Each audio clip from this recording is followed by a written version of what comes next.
Maka berzikirlah Anda kepada saya. Ingatlah kepada saya. Berzikirlah kepada saya. Adzkurkum, maka saya pun akan ingat dengan kamu. Awas, ini kaidah pertama. Orang yang zikir kepada Allah, yang selalu ingat dengan Allah, maka Allah pun akan mengingat dia.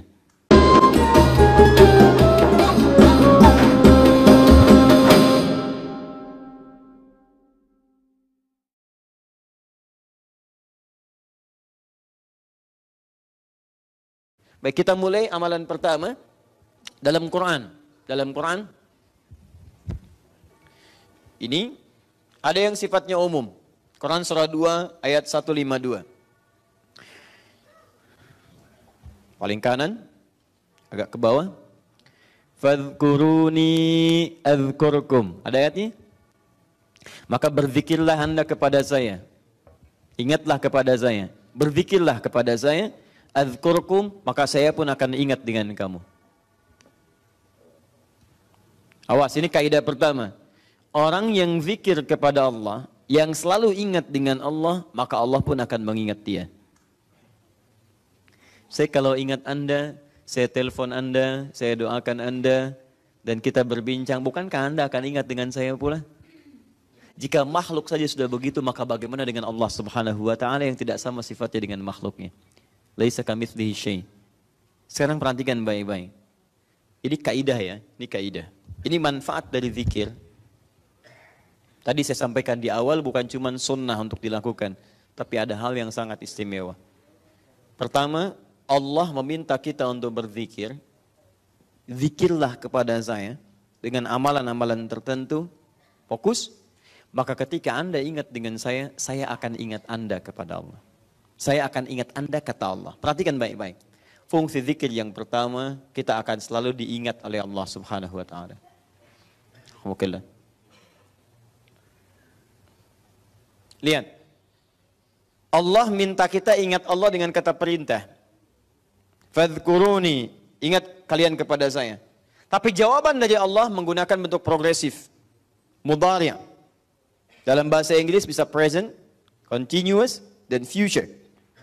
Baik itu sekarang, terus berlangsung atau bahkan kapanpun. Selalu. Ya, selalu, always, tidak pernah, never. Nah, ini. Nah, itu indah. Saat Anda sulit, ketika Anda diingat oleh Allah, maka kesulitan itu akan segera hilang. Saat Anda punya persoalan, Anda diingat oleh Allah, maka ketenangan diberikan pada diri Anda. Makanya ada orang-orang, mohon maaf, bukan tidak punya masalah. Bahkan masalahnya lebih banyak daripada orang lain. Cuman karena dia diingat oleh Allah, maka sebelum dia alami masalah itu, dia diringankan oleh Allah Subhanahu wa Ta'ala untuk menghadapinya. Dilapangkan hatinya. Ada seorang anak muda konsultasi pada seorang syekh yang tinggal di tepi danau. Danaunya bagus, airnya jernih dan bisa diminum. Segar. Ketika datang anak muda itu membawa persoalan yang sangat rumit. Konsultasi, berat, kelihatan dari beban dirinya. Begitu datang, syekhnya tidak menjawab. Diajaklah ke pinggir danau. Dibawa segelas air. Ya, dibawakan, kemudian dibawa segenggam garam. Itu yang paling menarik. Begitu setelah terjadi, diambil kemudian airnya. Setelah itu dimasukkan garamnya. Genggam yang pertama diberikan kemudian, selesai, tahan sebagiannya. Kata syekhnya, minum. Bingung orang ini. Asin syekh, minum aja dulu. Begitu diminum langsung dimuntahkan, asin. Seperti itu. Keluarkan semua airnya, lempar ke danau, lempar dengan garamnya semua ke danau.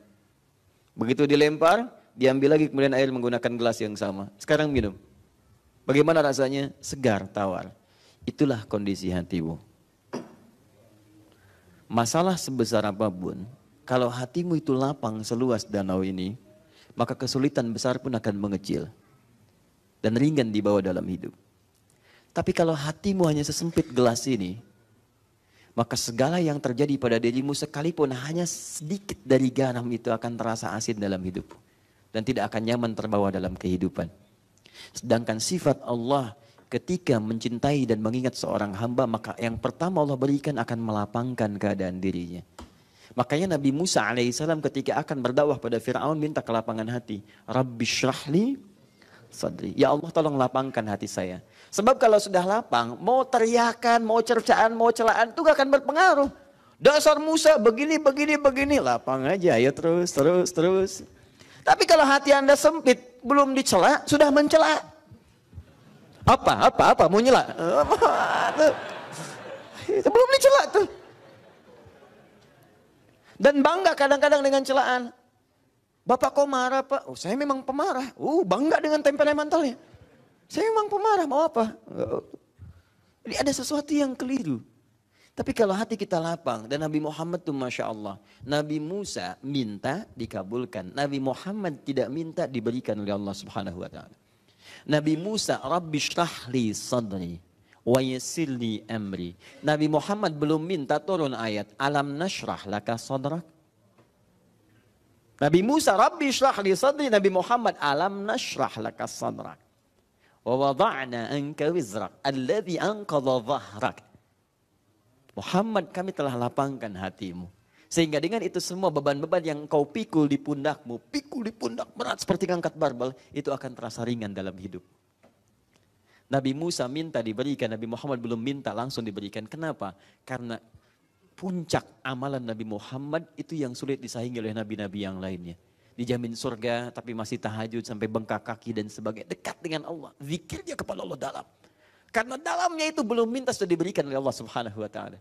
Sehingga Nabi Isa menyebutnya bukan dengan Muhammad tapi dengan nama yang lainnya, Ahmad. Quran surah As-Saff ayat 6 itu. Wa basyyiran bi rasulin ya'ti min ba'di ismuhu Ahmad. Aku berikan kabar gembira pada kaumku ya. Berikan kabar gembira padahal nabinya belum lahir. 600 tahun sebelum kedatangan Nabi sudah mengatakan pada umatnya. Saya berikan kabar gembira akan lahir setelah saya. Akan datang Nabi setelah saya. Bukan saya yang penutup tapi Nabi setelah saya. Umumnya orang kasih kabar gembira itu saat dilahirkan. Hampir tidak ada misalnya orang jomblo langsung ngasih kabar. Alhamdulillah, Masya Allah saya kasih kabar gembira punya anak. Ya Allah, kapan? Sudah ada, mana? Nanti setelah menikah. Itu jomblo sengketa namanya. Ya? Iya, nanti kita, jomblo dibagi 3 bagian. Jomblo syariah, jomblo fisabilillah, dan jomblo sengketa. Ya? Nanti lain waktu kita bahas. Nah. Untuk yang belum nikah. Taib. Apa yang disampaikan Ahmad, puncak zikirnya tinggi, lapang. Jadi kalau hati kita benar zikirnya, maka lapang menjalani persoalan. Makanya nanti saya sampaikan pada Anda, amalan-amalan ini kalau Anda kerjakan saat Anda sedang gelisah, itu memberikan ketenangan. Makanya kalau Anda dalam setiap hari berzikir, tapi nggak pernah tenang dalam masalah, itu perlu ditanya. Zikirnya betul nggak?